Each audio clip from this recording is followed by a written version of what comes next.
Frère Richard, est-ce que ça va? Oui, ça va bien. Vous êtes là depuis combien de temps? Ça fait maintenant 10 ans que je suis à Bethel. 10 ans que vous êtes à Bethel. Oui. Ok. Qu'est-ce qui s'est passé avec maman? Na zemi ya mwana oyo tomemi à partir de 2 mois, lorsque j'allais à l'hôpital pour consulter pour madame banda ba service ya bakilo ka ndenge ezalaka. Tant tokomi ba médecin batali babi me abiso na menso tomona eza symptôme yo tomona eza nde myome. Si y a moyen, si nous sauver madame Nayo, il faut aller par opération, pour la million, puisque awa il a moi pas si pour aborter. On est à l'hôpital Nini. Race bénie chez docteur Ito Robertin. J'ai dit à un médecin, moi je suis l'enfant de Bethel. Dans mon avant tu vas témoigner toujours à merveille en l'église nangai. Le moyen opération c'est la maison. Je sais que le Dieu d'Embi va faire quelque chose.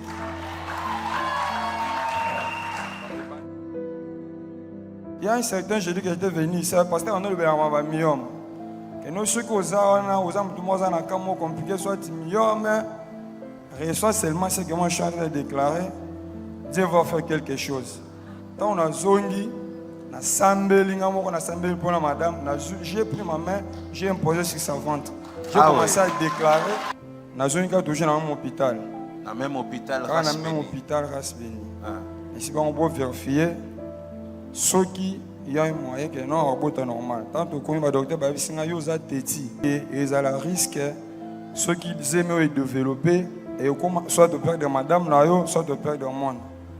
Et tout une bonne question. Je suis venu juste pour vérifier 6 millions ils allaient ou bien et bon organisé. Le docteur que nous avons examiné a dit moi je vais consulter sur les parce que non madame nous a un million. A dit ok s'il y a moyen. Ceux qui vont permettre à un docteur docteur numéro 1, je peux expliquer quand il n'y a pas de problème, tout ça, pas de problème. Quand on est monté là-bas, il y a un docteur, on a dit docteur, j'étais venu ici avec ma femme, il dit que non, je suis un million. Mais, en tout ce que moi je sais, il y a un Dieu qui opère les miracles. Ceux qui m'ont allé au matin de l'échographie, si réellement les gens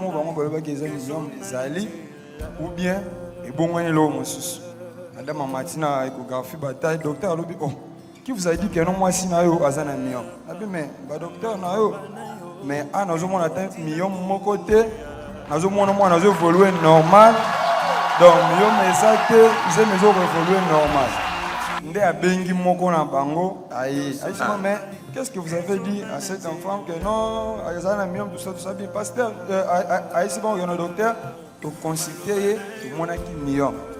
Mais tout le monde a un million de mon côté. Le moment ils ont été mais moi, je suis normal, je suis évolué normal. On m'a dit que non, il n'y a rien. Mais ça, l'enfant soit venu normal. Aujourd'hui, j'ai fait grâce. Parce que ma fille est là, elle est vraiment.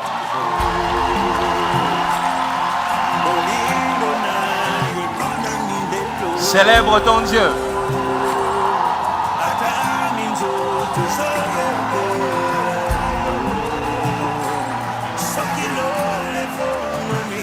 Écoute-moi. Il dit quand il est rentré chez lui. Le médecin a dit il y a un myome qui ferait que ton enfant ne naisse pas. Si tu insistes, on choisira entre l'enfant et la mère. On va perdre.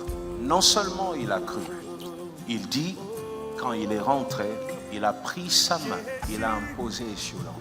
Écoute-moi, tu viens à la cité Bethel, pas seulement pour recevoir un miracle. Tu viens à la cité Bethel pour que ta propre main aussi soit transformée. Je prie toujours pour ça. Je dis tous les jours, il y en a qui ont de grâce, des dons exceptionnels, qui feront de miracles plus que ce que Dieu fait avec moi. Le problème, c'est de prendre conscience.